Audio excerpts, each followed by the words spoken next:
ودخل معه السجن فتيان قال أحدهما إني أراني أعصر خمرا وقال الآخر إني أراني أحمل فوق رأسي خبزا تأكل الطير منه نبئنا بتأويله إنا نراك من المحسنين۔ قید خانے میں 2 غلام اور بھی اس کے ساتھ داخل ہوئے۔ ایک روز ان میں سے ایک نے اس سے کہا، میں نے خواب میں دیکھا ہے کہ میں شراب کشید کر رہا ہوں۔ دوسرے نے کہا، میں نے دیکھا کہ میرے سر پر روٹیاں رکھی ہیں اور پرندے ان کو کھا رہے ہیں۔ دونوں نے کہا، ہمیں اس کی تعبیر بتائیے، ہم دیکھتے ہیں کہ آپ ایک نیک آدمی ہیں۔ قید خانے میں 2 غلام۔ غالباً اس وقت جبکہ حضرت یوسف علیہ السلام قید کیے گئے ان کی عمر 20-21 سال سے زیادہ نہ ہوگی۔ تلمود میں بیان کیا گیا ہے کہ قید خانے سے چھوٹ کر جب وہ مصر کے فرمانروا ہوئے تو ان کی عمر 30 سال تھی، اور قرآن کہتا ہے کہ قید خانے میں وہ بضع سنین یعنی کئی سال رہے۔ بضع کا اطلاق عربی زبان میں 10 تک کے عدد کے لیے ہوتا ہے۔ اس کے ساتھ داخل ہوئے۔ یہ 2 غلام جو قید خانے میں حضرت یوسف علیہ السلام کے ساتھ داخل ہوئے تھے، ان کے متعلق بائبل کی روایت ہے کہ ان میں سے ایک شاہ مصر کے ساقیوں کا سردار تھا اور دوسرا شاہی نان بائیوں کا افسر۔ تلمود کا بیان ہے کہ ان دونوں کو شاہ مصر نے اس قصور پر جیل بھیجا تھا کہ ایک دعوت کے موقع پر روٹیوں میں کچھ کرکراہٹ پائی گئی تھی اور شراب کے ایک گلاس میں مکھی نکل آئی تھی۔ ہم دیکھتے ہیں کہ آپ ایک نیک آدمی ہیں۔ اس سے اندازہ کیا جا سکتا ہے کہ قید خانے میں حضرت یوسف علیہ السلام کس نگاہ سے دیکھے جاتے تھے۔ اوپر جن واقعات کا ذکر گزر چکا ہے ان کو پیش نظر رکھنے سے یہ بات قابل تعجب نہیں رہتی کہ ان 2 قیدیوں نے آخر حضرت یوسف علیہ السلام ہی سے آ کر اپنے خواب کی تعبیر کیوں پوچھی اور ان کی خدمت میں یہ نظر عقیدت کیوں پیش کی کہ انا نراک من المحسنین، یعنی ہم تجھے احسان کرنے والوں میں سے دیکھتے ہیں۔ جیل کے اندر اور باہر سب لوگ جانتے تھے کہ یہ شخص کوئی مجرم نہیں ہے بلکہ ایک نہایت نیک نفس آدمی ہے، سخت ترین آزمائشوں میں اپنی پرہیزگاری کا ثبوت دے چکا ہے۔ آج پورے ملک میں اس سے زیادہ نیک انسان کوئی نہیں ہے، حتیٰ کہ ملک کے مذہبی پیشواؤں میں بھی اس کی نظیر مفقود ہے۔ یہی وجہ تھی کہ نہ صرف قیدی ان کو عقیدت کی نگاہ سے دیکھتے تھے بلکہ قید خانے کے حکام اور اہلکار تک ان کے معتقد ہو گئے۔ چنانچہ بائبل میں ہے کہ قید خانے کے داروغہ نے سب قیدیوں کو جو قید میں تھے یوسف علیہ السلام کے ہاتھ میں سونپا اور جو کچھ وہ کرتے اسی کے حکم سے کرتے تھے، اور قید خانے کا داروغہ سب کاموں کی طرف سے جو اس کے ہاتھ میں تھے بے فکر تھا۔ پیدائش باب 39 آیت 22 اور 23۔ قال لا يأتيكما طعام ترزقانه إلا نبأتكما بتأويله قبل أن يأتيكما ذلكما مما علمني ربي إني تركت ملة قوم لا يؤمنون بالله وهم بالآخرة هم كافرون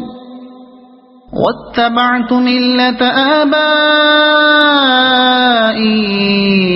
إبراهيم وإسحاق ويعقوب ما كان لنا أن نشرك بالله من شيء ذلك من فضل الله علينا وعلى الناس ولكن أكثر الناس لا يشكرون۔ یوسف نے کہا، یہاں جو کھانا تمہیں ملا کرتا ہے اس کے آنے سے پہلے میں تمہیں ان خوابوں کی تعبیر بتا دوں گا۔ یہ علم ان علوم میں سے ہے جو میرے رب نے مجھے عطا کیے ہیں۔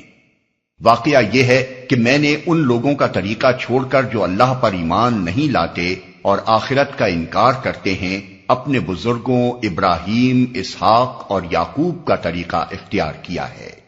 ہمارا یہ کام نہیں ہے کہ اللہ کے ساتھ کسی کو شریک ٹھہرائیں، در حقیقت یہ اللہ کا فضل ہے ہم پر اور تمام انسانوں پر کہ اس نے اپنے سوا کسی کا بندہ ہمیں نہیں بنایا، مگر اکثر لوگ شکر نہیں کرتے۔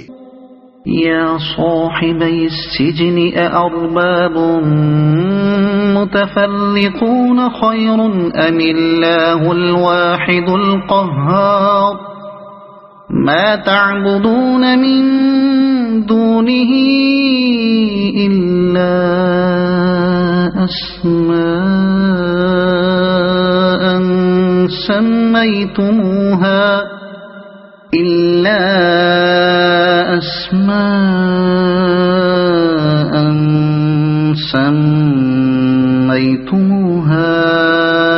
أنتم وآباؤكم ما أنزل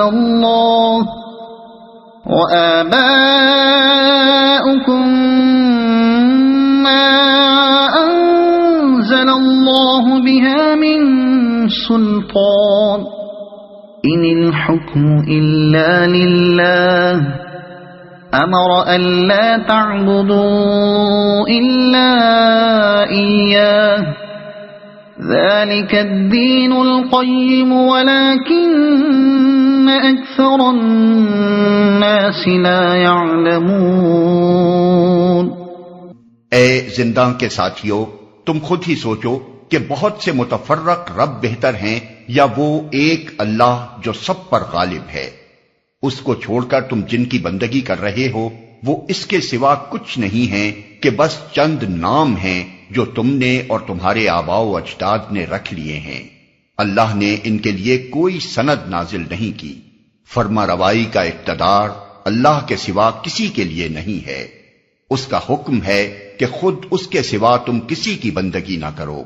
یہی ٹھیٹ سیدھا طریقے زندگی ہے، مگر اکثر لوگ جانتے نہیں ہیں۔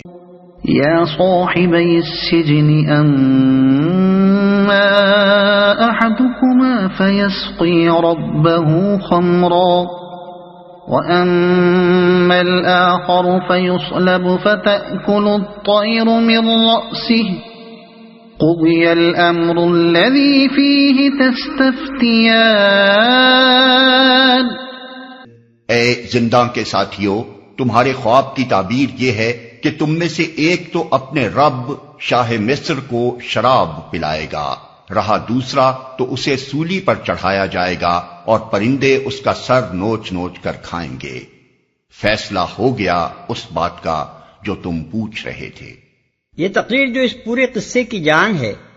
اور خود قرآن میں بھی توحید کی بہترین تقریروں میں سے ہے، بائبل اور تلمود میں کہیں اس کی طرف ادنا اشارہ تک نہیں ہے۔ وہ حضرت یوسف علیہ السلام کو محض ایک دانشمند اور پرہیزگار آدمی کی حیثیت سے پیش کرتی ہیں، مگر قرآن صرف یہی نہیں کہ ان کی سیرت کے ان پہلوؤں کو بھی بائبل اور تلمود کی بنسبت بہت زیادہ روشن کر کے پیش کرتا ہے،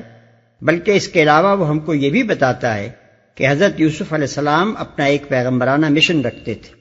اور اس کی دعوت و تبلیغ کا کام انہوں نے قید خانے ہی میں شروع کر دیا تھا۔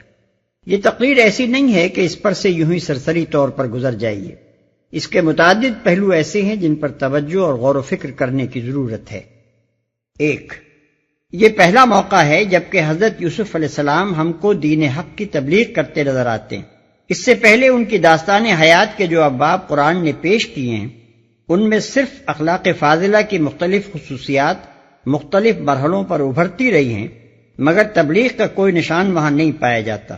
اس سے ثابت ہوتا ہے کہ پہلے مراحل محض تیاری اور تربیت کے تھے، نبوت کا کام عملاً اس قید خانے کے مرحلے میں ان کے سپرد کیا گیا ہے، اور نبی کی حیثیت سے یہ ان کی پہلی تقریر دعوت ہے۔ دو، یہ بھی پہلا ہی موقع ہے کہ انہوں نے لوگوں کے سامنے اپنی اصلیت ظاہر کی۔ اس سے پہلے ہم دیکھتے ہیں کہ وہ نہایت صبر و شکر کے ساتھ ہر اس حالت کو قبول کرتے رہے جو ان کو پیش آئی۔ جب قافلے والوں نے ان کو پکڑ کر غلام بنایا، جب وہ مصر لائے گئے، جب انہیں عزیز مصر کے ہاتھ فروخت کیا گیا، جب انہیں جیل بھیجا گیا، ان میں سے کسی موقع پر بھی انہوں نے یہ نہیں بتایا کہ میں ابراہیم و اسحاق علیہ السلام کا پوتا اور یعقوب علیہ السلام کا بیٹا ہوں۔ ان کے باپ دادا کوئی غیر معروف لوگ نہ تھے۔ قافلے والے خواہ اہل مدین ہوں یا اسماعیلی، دونوں ان کے خاندان سے قریبی تعلق رکھنے والے ہی تھے۔ اہل مصر بھی کم از کم حضرت ابراہیم علیہ السلام سے تو ناواقف نہ تھے، بلکہ حضرت یوسف علیہ السلام جس انداز سے ان کا اور حضرت یعقوب علیہ السلام کا اور اسحاق علیہ السلام کا ذکر کر رہے ہیں، اس سے اندازہ ہوتا ہے کہ تینوں بزرگوں کی شہرت مصر میں پہنچی ہوئی تھی۔ لیکن حضرت یوسف علیہ السلام نے کبھی باپ دادا کا نام لے کر اپنے آپ کو ان حالات سے نکالنے کی کوشش نہ کی جن میں وہ پچھلے 4-5 سال کے دوران میں مبتلا ہوتے رہے۔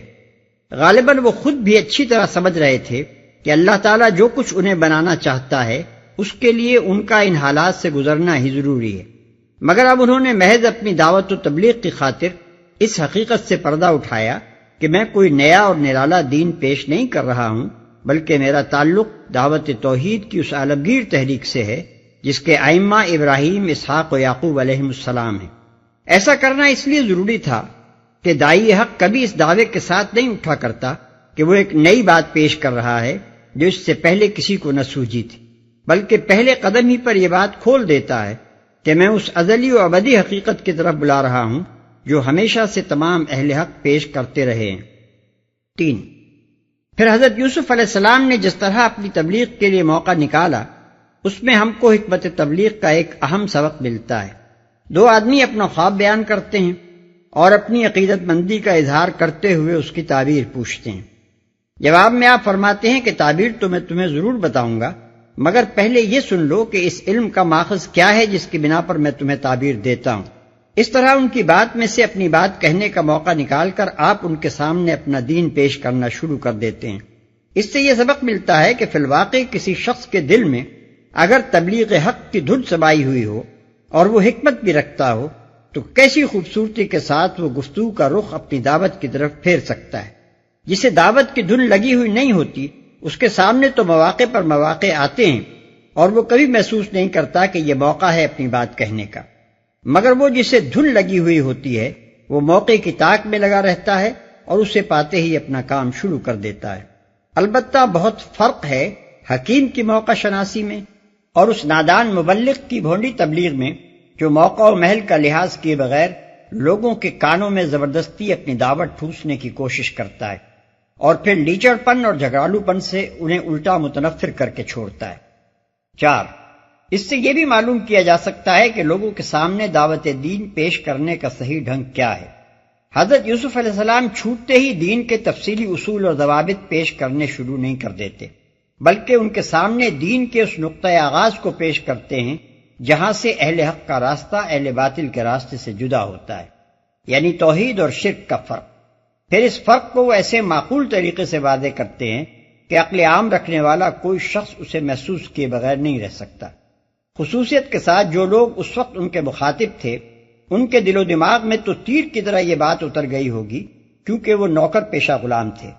اور اپنے دل کی گہرائیوں میں اس بات کو خوب محسوس کر سکتے تھے کہ ایک آقا کا غلام ہونا بہتر ہے یا بہت سے آقاؤں کا، اور سارے جہان کے آقا کی بندگی بہتر ہے یا بندوں کی بندگی۔ پھر وہ یہ بھی نہیں کہتے کہ اپنا دین چھوڑو اور میرے دین میں آ جاؤ، بلکہ ایک عجیب انداز میں ان سے کہتے ہیں کہ دیکھو اللہ کا یہ کتنا بڑا فضل ہے کہ اس نے اپنے سوا ہم کو کسی کا بندہ نہیں بنایا، مگر لوگ اس کا شکر ادا نہیں کرتے اور خواہ مخواہ خود گھڑ گھڑ کر اپنے رب بناتے اور ان کی بندگی کرتے ہیں۔ پھر وہ اپنے مخاطبوں کے دین پر تنقید بھی کرتے ہیں، مگر نہایت معقولیت کے ساتھ اور دل آزاری کے ہر شائبے کے بغیر۔ بس اتنا کہنے پر اکتفا کرتے ہیں کہ یہ معبود جن میں سے کسی کو تم انداتا، کسی کو خداوند نعمت، کسی کو مالک زمین اور کسی کو رب دولت یا مختار صحت و مرض وغیرہ کہتے ہو، یہ سب خالی خولی نام ہی ہیں۔ ان ناموں کے پیچھے کوئی حقیقی انداتائی و خداوندی اور مالکیت و ربوبیت موجود نہیں ہے۔ اصل مالک اللہ تعالیٰ ہے جسے تم بھی کائنات کا خالق و رب تسلیم کرتے ہو، اور اس نے ان میں سے کسی کے لیے بھی خداوندی اور معبودیت کی کوئی سند نہیں اتاری ہے۔ اس نے تو فرمانروائی کے سارے حقوق اور اختیارات اپنے ہی لیے مخصوص رکھے ہیں اور اس کا حکم ہے کہ تم اس کے سوا کسی کی بندگی نہ کرو۔ 5، اس سے یہ بھی اندازہ کیا جا سکتا ہے کہ حضرت یوسف علیہ السلام نے قید خانے کی زندگی کے یہ 8-10 سال کس طرح گزارے ہوں گے۔ لوگ سمجھتے ہیں کہ قرآن میں چونکہ ان کے ایک ہی وعد کا ذکر ہے اس لیے انہوں نے صرف ایک ہی دفعہ دعوت دین کے لیے زبان کھولی تھی، مگر اول تو ایک پیغمبر کے متعلق یہ گمان کرنا ہی سخت بدگمانی ہے کہ وہ اپنے اصل کام سے غافل ہوگا۔ پھر جس شخص کی تبلیغی دھن کا یہ حال تھا کہ 2 آدمی تعبیر خواب پوچھتے ہیں اور وہ اس موقع سے فائدہ اٹھا کر دین کی تبلیغ شروع کر دیتا ہے، اس کے متعلق یہ کیسے گمان کیا جا سکتا ہے کہ اس نے قید خانے کے یہ چند سال خاموش ہی گزار دیے ہوں گے؟ وقال للذي ظن أنه ناج منه اذكرني عند ربك فأنساه الشيطان ذكر ربه فلبث في السجن بضع سنين.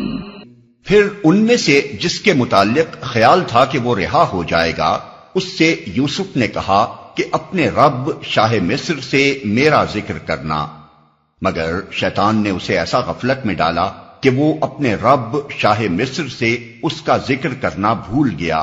اور یوسف کئی سال قید خانے میں پڑا رہا۔ اس مقام کی تفسیر بعض مفسرین نے یہ کی ہے کہ شیطان نے حضرت یوسف علیہ السلام کو اپنے رب یعنی اللہ تعالیٰ کی یاد سے غافل کر دیا، اور انہوں نے ایک بندے سے چاہا کہ وہ اپنے رب یعنی شاہ مصر سے ان کا تذکرہ کر کے ان کی رہائی کی کوشش کرے۔ اس لیے اللہ تعالیٰ نے ان کو یہ سزا دی کہ وہ کئی سال تک جیل میں پڑے رہے۔ در حقیقت کی تفسیر بالکل غلط ہے۔ صحیح یہی ہے جیسا کہ علامہ ابن کثیر اور متقدمین میں سے مجاہد اور محمد ابن اسحاق وغیرہ نے کہا ہے کہ فَأَنْسَاهُ الشَّيْطَانُ ذِكْرَ رَبِّ کی ضمیر اس شخص کی طرف پھرتی ہے جس کے متعلق حضرت یوسف علیہ السلام کا گمان تھا کہ وہ رہائی پانے والا ہے، اور اس آیت کے معنی یہ ہیں کہ شیطان نے اسے اپنے آقا سے حضرت یوسف علیہ السلام کا ذکر کرنا بھلا دیا۔ اس سلسلے میں ایک حدیث بھی پیش کی جاتی ہے کہ نبی صلی اللہ علیہ وسلم نے فرمایا کہ اگر یوسف علیہ السلام نے وہ بات نہ کہی ہوتی جو انہوں نے کہی تو وہ قید میں کئی سال نہ پڑے رہتے۔ لیکن علامہ ابن کثیر فرماتے ہیں کہ یہ حدیث جتنے طریقوں سے روایت کی گئی ہے وہ سب ضعیف ہے۔ بعض طریقوں سے یہ مرفوعاً روایت کی گئی ہے، اور ان میں سفیان بن وکی اور ابراہیم بن یزید راوی ہیں جو دونوں ناقابل اعتماد ہیں، اور بعض طریقوں سے یہ مرسلن روایت ہوئی ہے، اور ایسے معاملات میں مرسلات کا اعتبار نہیں کیا جا سکتا۔ علاوہ بری درایت کے اعتبار سے بھی یہ بات باور کرنے کے قابل نہیں ہے کہ ایک مظلوم شخص کا اپنی رہائی کے لیے دنیاوی تدبیر کرنا خدا سے غفلت اور توکل کے فقدان کی دلیل قرار دیا گیا ہوگا۔